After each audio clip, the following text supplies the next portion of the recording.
अब्दुल बारी सिद्दीकी ने सीधे सीधे चुनौती कर दी है इस बात को कि तेजस्वी जननायक नहीं है, बहुत समय है अभी जननायक बनने में। और जननायक आपको पता है बिहार में कर्पूरी ठाकुर जी को कहा जाता है कि मुसलमानों को डिप्टी मिलना चाहिए था और ये घोषित तौर पर मिलना चाहिए था। ये चुनाव बाद टालने की जरूरत नहीं थी, इतनी छोटी जनसंख्या नहीं है, घर का बच्चा नहीं क्या कि सब लोग क्या बनना चाहिए। तो एक काम करिए ना, बिरयानी बना लीजिए। जस्ट बिकॉज मुकेश सहनी के समाज को मैसेज जाए कि उनका नेता मुख्यमंत्री बन जाएगा, इसलिए एक बार जोर लगा दीजिए। बिल्कुल 10-12 हजार जो वोटों कम रह गया था उसको पूरा कर दीजिए। लेकिन मैंने तो कह दिया है, अब हम रिपीट नहीं करेंगे उस बात को कि क्या होना है इस चुनाव में। कहीं ना कहीं खेल बड़ा हो जाएगा और साहबीन की पॉपुलैरिटी बहुत बढ़ चुकी है। कल भी देखा होगा आपने कि उसामा ने क्या बयान दिया है कि जब मेरे क्षेत्र में हमको जिताइएगा तो कोई समस्या होगी तो मुख्यमंत्री के पास नहीं जाना पड़ेगा, मुख्यमंत्री को पकड़ के यहाँ लाएंगे। इस दौरान जो मैं बोलने जा रहा हूँ बहुत गंभीरता से बोलने जा रहा हूँ, इस बात को समझना होगा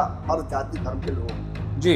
इस लड़ाई में ये लड़ाई मुसलमानों की नहीं थी, आप समझिएगा मेरी बात जी। मुसलमानों की ये लड़ाई नहीं थी। मुसलमानों में भी अगला पिछड़ा होता है, शेख सैयद पठान से लेकर अंग्रेज तक, लेकिन इसके बावजूद मुसलमान इस अगड़ा पिछड़ा की लड़ाई में साथ खड़े हुए पिछड़ों के। This is why it is very important to cast your vote.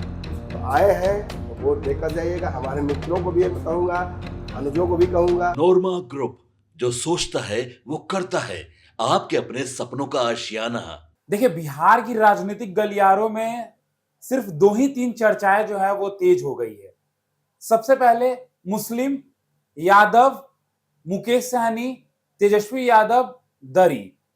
अब क्यों कह रहे हैं हम, बस इन्हीं तमाम चीजों पर जो बिहार की राजनीतिक गलियारों में चर्चाएं तेज हो गई है, इस खबर में हम आपको बताएंगे। आप बने रहिए इस खबर के अंत तक। सबसे पहले आपको बता दें कि देखिए, हमारा खास कार्यक्रम जांच पड़ताल है, जहां हम खबरों की तह तक जाते हैं। हमारे साथ मौजूद है हमारे पॉलिटिकल डॉक्टर नमन सर। बहुत स्वागत है सर। आपने भी धूमधाम से छठ मनाया है, आपके मित्र आए हुए थे, लेकिन चुनाव से पहले हम चाहेंगे कि अपने मित्रों को और अपने दर्शकों को ये संदेश दें कि चुनाव में वोट करना कितना अहम है। ये बहुत अहम है। आप जो खाते हैं, जो पीते हैं, जो पहनते हैं, जो विचारधारा आपकी है, जो सड़क पर आप चलते हैं, जो इंस्टीट्यूशंस में आप पढ़ाई करते हैं या इलाज कराते हैं, भले ही आप संपन्न हो, लेकिन इनमें से ज़्यादातर चीज़ें जो मूलभूत सरकार जिन्हें बिल्ड करती है, जिनका ख्याल रखती है, जिनका अंडरटेकिंग करती है, उन्हें का उपयोग आपको करना ही पड़ता है। आप भले ही मर्सिडीज से घूमते हो, आप मेट्रो में न जाते हो, लेकिन सड़क का उपयोग तो कीजिएगा ना। बिल्कुल, चलना आप तो सरकार तय कर देगी कि आपको ये चीज़ खानी है, ये नहीं खानी है। ये आपके पूरी तरीके से दिनचर्या को प्रभावित करेगा। जैसे मान लीजिए बिहार में एक फैसला लिया गया शराबबंदी का, सीधे सीधे प्रभावित किया ना कि क्या खाइएगा, क्या पीजिएगा आप उसको। तो सरकार इसीलिए चुनना बहुत जरूरी है, अपना वोट देना, अपना मत देना जरूरी है। ये वो हिस्सा है जो आपको इतने बड़े हल्ला में एक अलग आवाज देता है जी। प्रॉपर जो नॉइज होता है एक लोकतंत्र में, कोई कुछ कहता है, कोई हरा, कोई लाल, कोई पीला, कोई काला, कोई नीला, कोई उजला, उस बीच में अगर पर्पल आपको पसंद है तो आप पर्पल बोल सकते हैं। ये अधिकार आपका संविधान आपको देता है। And this is why it is very important to cast your vote. तो आए हैं तो वोट देकर जाइएगा। हमारे मित्रों को भी मैं कहूँगा, अनुजों को भी कहूँगा, और जो भी लोग सक्षम हो वो जरूर सड़क पर उतरें, जाएं वोटिंग बूथ तक, वहाँ लाइन में लगें। थोड़ा इंतजार करना पड़े कर लें, तो मौसम भी बड़ा अच्छा हो गया है। वोट जरूर करें, अपने पसंद के प्रत्याशी को वोट करें, बिना किसी लाग लपेट करें और बिना जाति देखे करें। चलिए, आपने वोट करने की तो बात कर दी, लेकिन जैसे ही हमने इस खबर की शुरुआत की थी, हमने बात हिस्सेदारी की थी, क्योंकि हमने कुछ नामों को जो दर्शकों के समक्ष रखा हमने, तेजस्वी यादव, मुकेश सहनी, मुस्लिम, यादव। आखिर क्यों इस खबर में हम बोल रहे हैं, दर्शकों को ये थोड़ी देर में पता चलेगा जब हम आपसे सवाल करेंगे। सर, बात करें हम बिहार की, तो बिहार में 17 और 14 को जोड़ेंगे तो 31 होता है। 17% बिहार में मुस्लिम है और 14% बिहार में यादव है।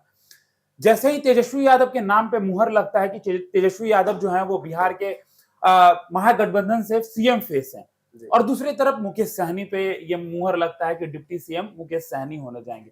वैसे ही लगातार तेजस्वी यादव और महागठबंधन सवालों के घेरों से घिर जाती है। सबसे बड़ा सवाल अब मेरा आपसे होगा, हम कह रहे हैं कि हम 18% है, 17% है, और आप हमको सीट भी उतना ही दे रहे हैं। मतलब सबसे ज्यादा आबादी होने के बाद आप मेरे हिस्सेदारी का अहमियत नहीं समझ रहे हैं क्या? देखिए, अगर आप if you overstay your visit, अगर आप किसी, जैसे मान लीजिए आपके घर में आज कोई गेस्ट आता है, खूब सम्मान कीजिएगा, अतिथि देवो भव, चाय कॉफी नाश्ता सब कीजिएगा जी। मान लीजिए एक दिन जाना, कहेंगे जाना जरूरी है ऑफिस से, तो आप कहेंगे रुक जाइए, एक दिन रुके ना, आते हैं इतना दिन बाद, एक दिन रुकिए, रुक ही जाएंगे, आप रुक ही जाइएगा। दूसरे दिन हो सकता है कि आपकी तबीयत खराब हो जाए, मैंने उस गेस्ट की तबीयत खराब हो जाए, जाने लायक ना हो, या ट्रेनिंग छूट जाए, एक दिन और रुक गए, 2 दिन और रुक गए किसी कारण से, अगर तीसरे चौथे पांचवें दिन वो रुक गए तो क्या लगता है पहले के दिन जैसा इज्जत मिलेगा उनको? खिचड़ी ला के दे देंगे सर, पहले दिन वाला इज्जत तो नहीं मिलेगा, बिल्कुल नहीं, वो सत्कार तो नहीं मिलेगा जी नहीं। एंड यही हनीमून पीरियड कहा जाता है, और ये इफेक्ट भी है। और इसका कारण क्या है? देखिए, 1990 के दशक में पिछड़ों का एक आंदोलन उठा था और बहुत जायज आंदोलन था। उस आंदोलन ने पिछड़ों को मेन स्ट्रीम में आवाज लाकर दी। इसके प्रणेता कौन थे इस डिटेल में मैं नहीं जाऊंगा। इस दौरान जो मैं बोले जा रहा हूँ बहुत गंभीरता से बोले जा रहा हूँ, और इस बात को समझना होगा हर जाति धर्म के लोगों को जी। इस लड़ाई में ये लड़ाई मुसलमानों की नहीं थी, आप समझिएगा मेरी बात को जी। मुसलमानों की ये लड़ाई नहीं थी, मुसलमानों में भी अगड़ा पिछड़ा होता है, शेख सैयद पठान से लेकर अंग्रेज तक, लेकिन इसके बावजूद मुसलमान इस अगड़ा पिछड़ा की लड़ाई में साथ खड़े हुए पिछड़ों के, और उन्होंने एक मेजोरिटी हिंदू मतलब जो पॉपुलेशन है उसका साथ उस अगड़ा पिछड़ा की लड़ाई में दिया और उनके साथ खड़े रहे। इसके चलते बहुत कुछ झेला भी मुसलमानों ने, इसके चलते उनका एक सर्टेन स्टीरियोटाइपिंग भी हुआ और एक पैटर्न डेवलप हो गया कि ये वोट कभी भी मतलब एनडीए के प्रो नहीं जाएगा। बिल्कुल, या जैसे कांग्रेस को भी शुरू में बहुत झेलना पड़ा है, क्योंकि बिहार में 90 के दशक में जब सरकार आई थी तथाकथित पिछड़ों की, तो वो कांग्रेस की सरकार को हटाकर आई थी, ना कि बीजेपी की जी। इसमें ज्यादा बड़ी कल्पित उस वक्त कांग्रेस हो गई थी, लेकिन इसके बावजूद कांग्रेस जैसा घर छोड़कर मुसलमान आए थे इस पिछड़ों की लड़ाई में, लालू यादव या जो भी रहे पीछे उनके खड़े रहे, तो इसका श्रेय तो मुसलमानों को मिलना चाहिए ना। आज ओबीसी, ईबीसी या दलित या जो भी जातियां हैं वो तो आरक्षण प्राप्त कर गए हैं। बिल्कुल, मुसलमानों को विशेष आरक्षण मिला है क्या आज तक? तो मुसलमान किसके लिए शहीद हुआ है? किस जाति के लिए? अपने लिए जी नहीं, उन पिछड़ी जातियों की लड़ाई में वो खड़ा रहा। बिल्कुल, इसके बदले में क्या मिला? 1990 से पहले कांग्रेस ने तो एक मुस्लिम मुख्यमंत्री बनाया था, उसके बाद कोई बना क्या? इसी बिहार में ना जब रामविलास पासवान ने कहा कि हम मुस्लिम मुख्यमंत्री बनाने की एक बार सिफारिश करते हैं, शंकु सरकार है जिसको मन है बना लीजिए, किसी ने जायज नहीं समझा। पक्ष विपक्ष छोड़िए, आप जिसको वोट कर खिलाफ करते हो तो तू तो नहीं करेगा, लेकिन आप जिसके पक्ष में करते आए हैं एक मुश्त वोट, उसने भी नहीं चुना कि मुस्लिम मुख्यमंत्री बिहार में बने। बन जाएगा मुस्लिम मुख्यमंत्री तो फिर मुस्लिम का बेटा बनेगा, फिर बेटा का बेटा बनेगा। 18% है ना ये लोग जी, बिल्कुल सरकार बना लेंगे फिर अपनी जी, हम फंस जाएंगे ना। तो इसका एक जाल बुना कहीं ना कहीं और इसमें मैं खुल के बोलूंगा, ये लालू यादव का ही क्रियाकलाप था।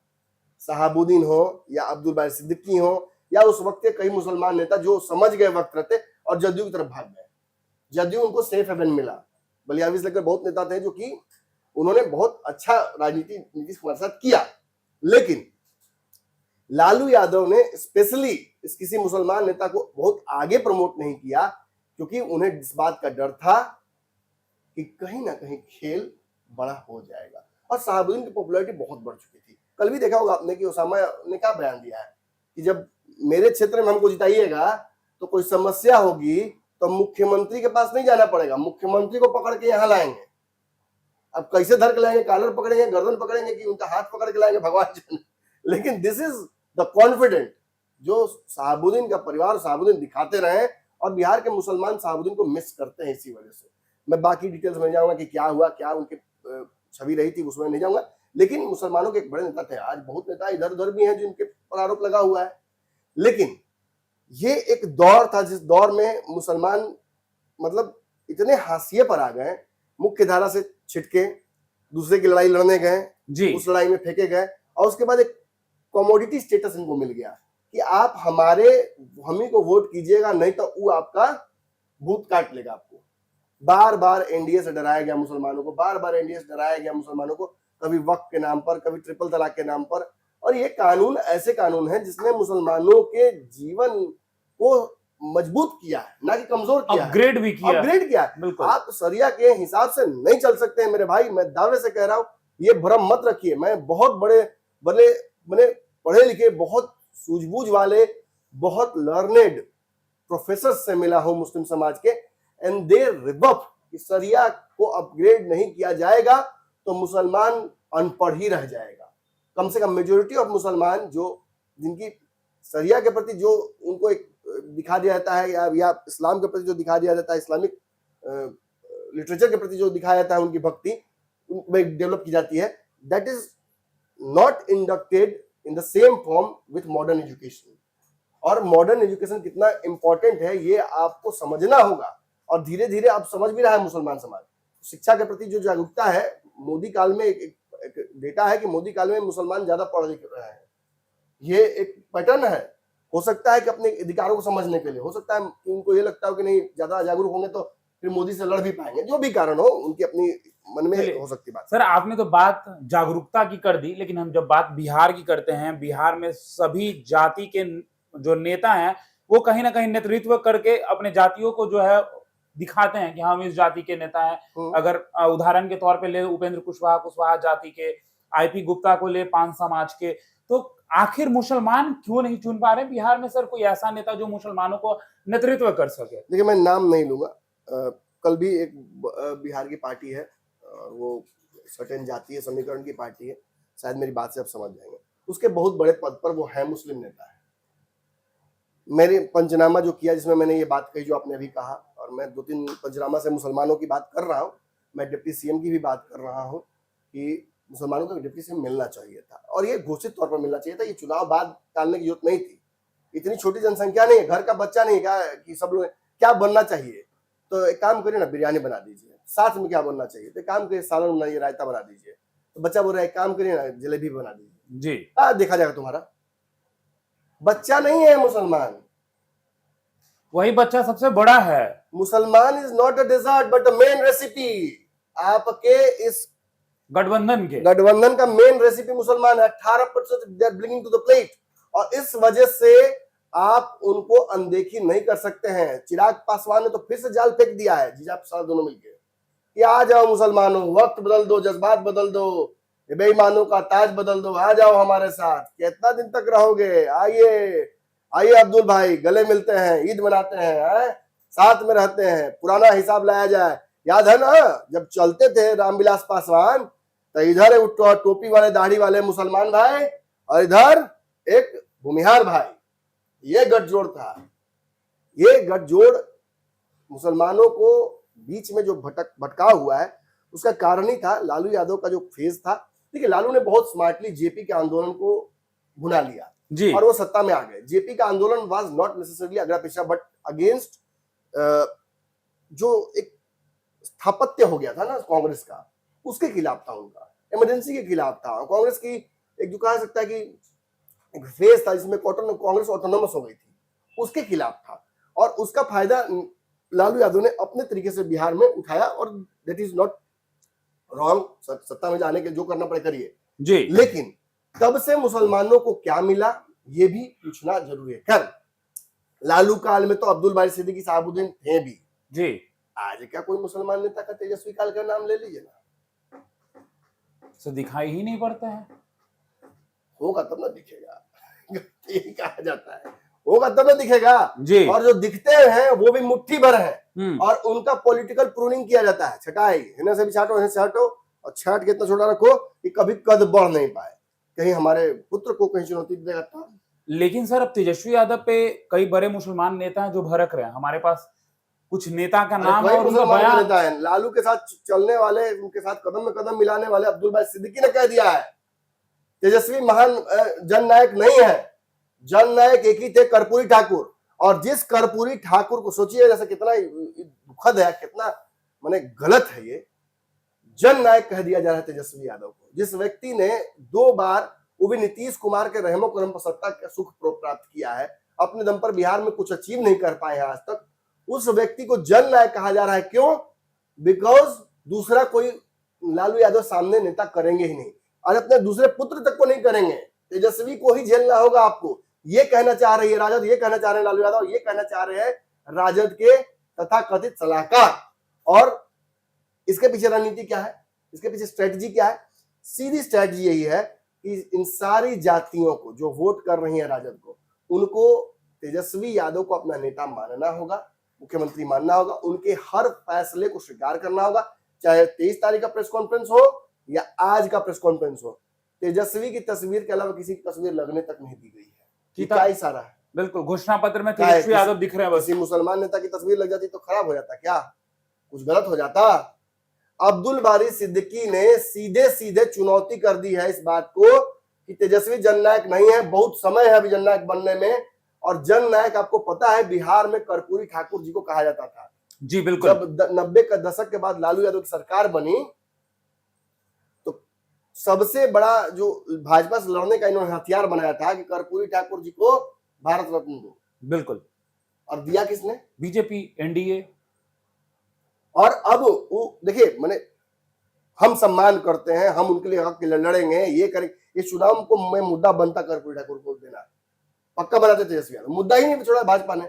और ये वही लोग हैं जो दावा कल के डेट में कर्पूरी ठाकुर के लिए इनके मांग रहे थे, उनके लिए भारत रत्न, और आज उनका तमगा ही चोरी कर लिया, बिल्कुल खुद ही पे ले लिया। अरे कर्पूरी ठाकुर ने क्या किया, क्या अचीवमेंट है उनके पता है आपको? उन्होंने आजादी की लड़ाई लड़ी, बिहार में 2 बार डिप्टी सीएम रहे, सीएम रहे, बिहार में पिछड़ों की आवाज बने, सबसे पिछड़े वर्ग का रिप्रेजेंटेशन किया, और अगड़ों को भी छोड़ा नहीं, उनको भी साथ लेकर चले। ये कर्पूरी ठाकुर हैं। और ये तेजस्वी यादव हैं जो 2 बार नीतीश कुमार के रहमो करम पर डिप्टी सीएम बने, not even because of Lalu Yadav but solely because Nitish Kumar ने पाला बदला था, इस वजह से उनको सत्ता का सुख प्राप्त 2 बार हुआ है जी। और वो जन नायक हो गए। अरे डूब मरो यार, शर्म करो थोड़ा। कल तक उन्हीं को सामने करके राजनीति कर रहे थे, और ये कौन मूर्ख है जो समझ नहीं पाते इस राजनीति को? ये कौन गधे हैं जो समझ नहीं पाते इस तरह की राजनीति को? वक्त पड़ता है, जरूरत पड़ता है तो उठाकर लाते हैं किसी भी कांग्रेस के बड़े नेता को या पुराने किसी मुसलमान नेता को, याद कर देते हैं शहाबुद्दीन जिंदाबाद। और कल जब शहाबुद्दीन परिवार को टिकट देना था लोकसभा में और विधानसभा में तो दिया नहीं गया था, याद है ना आपको? कैसे भूल जाते हैं आप लोग? और फिर कहते हैं कि नमन मिश्रा आया है एजेंडा चलाने। मैं एजेंडा चलाने को मैं आपकी बात कर रहा हूं। मैं बात कर रहा था, कल एक पार्टी के बड़े नेता थे मुस्लिम, मैं 2-3 दिन से जो खबरें चला रहा हूं इस एंगल पर, मैं ही चला रहा हूं। ये तथाकथित जो कहते हैं कि कांग्रेस वाली मीडिया, लेफ्ट वाली मीडिया, फलाना मीडिया, चिलाना मीडिया, कोई आवाज नहीं उठा रहा है। सब कह रहे थे तेजस्वी यादव सही कर रहे हैं, ये इसी लायक है मुसलमान, सब यही कह रहे हैं, केवल मैं आवाज उठा रहा हूं। और देखिए इनकी मूर्खता, इसमें आगे कमेंट में आके लिखेंगे कि हाँ आप चाहते हैं कि मुसलमान टूट जाए। टूट जाओ, जो करो करना है करो, मैं कौन होता हूं तुम्हें रोकने वाला या तोड़ने वाला? अगर मेरे कहने से टूट जाए तो सबसे पहले तो मैं जननायक हूं। छोड़िए सबको, हम जननायक हैं अगर मेरे कहने से टूट जाते हैं आप तो। और सर आज ही के प्रेस कॉन्फ्रेंस में एक और तस्वीर जो लगातार वायरल हो रही है, कहने के लिए महागठबंधन एक साथ है, लेकिन आप घोषणा पत्र देखेंगे तो उसमें तेजस्वी प्रण लिखा हुआ है। हर जगह तेजस्वी, हर जगह तेजस्वी। अरे नीतीश कुमार को 20-22 साल से नीतीश कुमार मुख्यमंत्री हैं, उनको ही फिर सीएम बनाएगी एनडीए। मैं दावे से कह रहा हूं, आप भरम मत पालिए। और फिर भी नीतीश कुमार के समानांतर सारे नेताओं की तस्वीर लग रही है, मंच पर सजा दिया जाता है सबको, और ये केवल तेजस्वी यादव। और मतलब मुकेश सहनी जो कि एक बड़े नेता है, और देखिए मुकेश सहनी को भी लॉलीपॉप क्यों दिया गया डिप्टी वाला? जस्ट बिकॉज कि मुकेश सहनी के समाज को मैसेज जाए कि उनका नेता उप मुख्यमंत्री बन जाएगा, इसलिए एक बार जोर लगा दीजिए। बिल्कुल 10-12 हजार जो वोटों कम रह गया था उसको पूरा कर दीजिए। लेकिन मैंने तो कह दिया है, 18%। अब हम रिपीट नहीं करेंगे उस बात को कि क्या होना है इस चुनाव में। महागठबंधन के इस महागठबंधन को लोगों ने देख लिया है, इनकी लड़ाई बहुत सर्वविदित हो गई है। जो 2 दिन का ड्रामा हुआ था कुछ सीटों को लेकर एनडीए में, याद है उसके चलते क्या नैरेटिव चलाने लगे थे ये लोग? नीतीश पलट रहे हैं, ये हो बिल्कुल। रहा है, वो हो रहा है। तो इतने दिन से ड्रामा चल ही रहा है और चुनाव अब 10 दिन भी नहीं है और आज मैनिफेस्टो जारी कर रहे हैं। कल तक ये खबर आई थी, यही बोलने वाले हैं अशोक गहलोत कि अलग अलग पार्टियों का अलग अलग मैनिफेस्टो होगा, और आज देखिए एक साथ मैनिफेस्टो जारी कर रहे हैं और उसमें भी राजद का मैनिफेस्टो है। कहने के लिए महागठबंधन की ये मैनिफेस्टो है, क्योंकि तेजस्वी की तस्वीर आगे, तेजस्वी की तस्वीर पीछे। प्रेस कॉन्फ्रेंस के दौरान पूरा एजेंडा ही उन्हीं का है, पूरा एजेंडा प्रेस ही उन्हीं का है। कॉन्फ्रेंस के दौरान जो पीछे कवर पेज है वो अब तेजस्वी। तो ये तर्क ये दे रहे हैं, देखिए कहावत भी कहा गया कि bird in a hand is two more than two in the bush. एक हाथ में अगर चिड़िया है तो 2 झाड़ी में रहे उससे ज्यादा कीमती है ये। तेजस्वी यादव 2,500 रुपये महीना देंगे, तो कोई उसको लॉजिक दे रहा था कि 2,500 इंटू 12 जानते कितना होता है? 30,000 होता है, सोचिएगा। और आपको तो बीजेपी एनडीए 10,000 दी है। अबे हाथ में तो है, 9 मन तेल होगी तब वाला कहानी होगा। यहाँ तो सीधी बात है, ना इनको सीएम बनना, ना उनको डिप्टी सीएम बनना है, ना सरकार बनानी है किसको, आपस में ही लड़ रहे हैं। काहे नहीं बैठ गए प्रत्याशी सारे? कम से कम वो 10,000 दिख तो रहा है आपको। काहे नहीं बैठ गए प्रत्याशी सारे? अब तो नया पेज शुरू हो गया है, आईपी गुप्ता के साथ भी धोखा हो गया है। खेल हुआ पता कि नहीं चला आपको?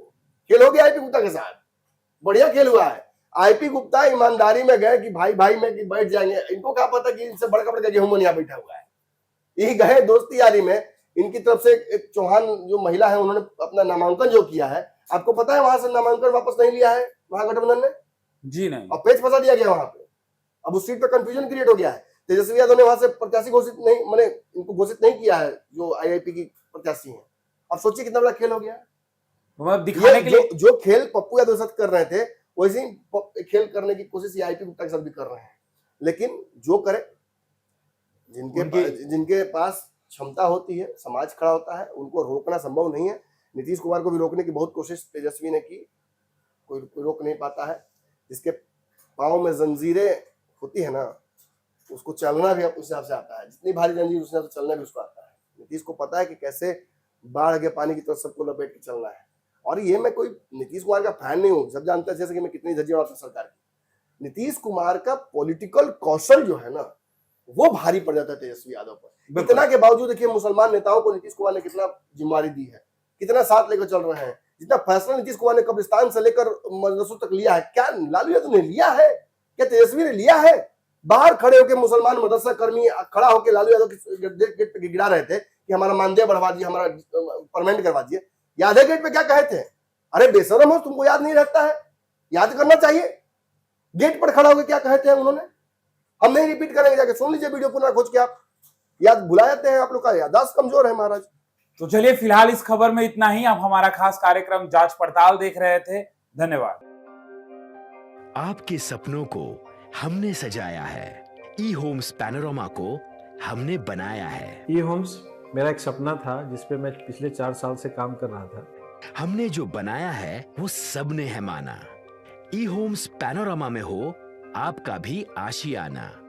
और फाइनली हमने 2021 में इस प्रोजेक्ट को लॉन्च किया। बहुत लोग अप्रिशिएट कर रहे हैं कि पूर्णिया जैसे शहर में, बिहार के, एक तो बिहार की बात करें उसमें भी पूर्णिया जैसे छोटे जगह में इस तरह का लाइफस्टाइल देना, ये सुन के हम लोगों को बहुत अच्छा लगता है। ई होम्स में हमने कुछ और भी किया है, जैसे हम जिस जगह में रह रहे हैं हमारे फैमिली सिक्योर हो, उनको सिक्योरिटी का ध्यान में रखा है। आपकी सुविधा और सुरक्षा आपके लिए खास है, ये आपका विश्वास है। इसमें आर्टिफिशियल इंटेलिजेंस का 7 लेयर सिक्योरिटी का हमने इस्तेमाल किया है। लस ग्रीन कैंपस को बनाया है। यदि हमारा बाउंड्री वाल है तो वो वर्टिकल गार्डन है। ये जितनी भी फैसिलिटी होता है एक इंटरनेशनल टाउनशिप में ई होम्स है, ये हम लोग विश्वास नहीं कर पा रहे हैं। जो भी हमारे मित्र दोस्त या जो भी हमारे बाहर के बाहर आते हैं तो हम लोगों को बहुत अच्छा सुनने को मिलता है और बहुत अच्छा क्रेडिट मिल रहा है। वो सारा हमने सिर्फ एक बिल्डिंग नहीं बनाया, हमें एक बहुत अच्छा लाइफस्टाइल दिया ई होम्स में। और मेरा एक सपना था जिसको मैं आज फुलफिल होते हुए देख पा रहा हूँ। ये आपका आवास है। ई होम्स पैनोरमा में अब आपका निवास है।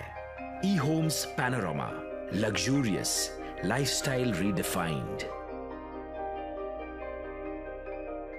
पैनोरमा ग्रुप, जो सोचता है वो करता है।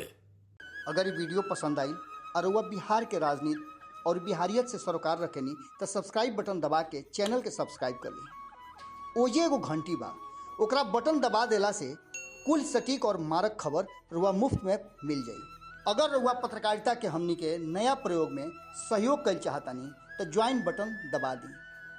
पेटीएम नंबर नोट कर ली 938681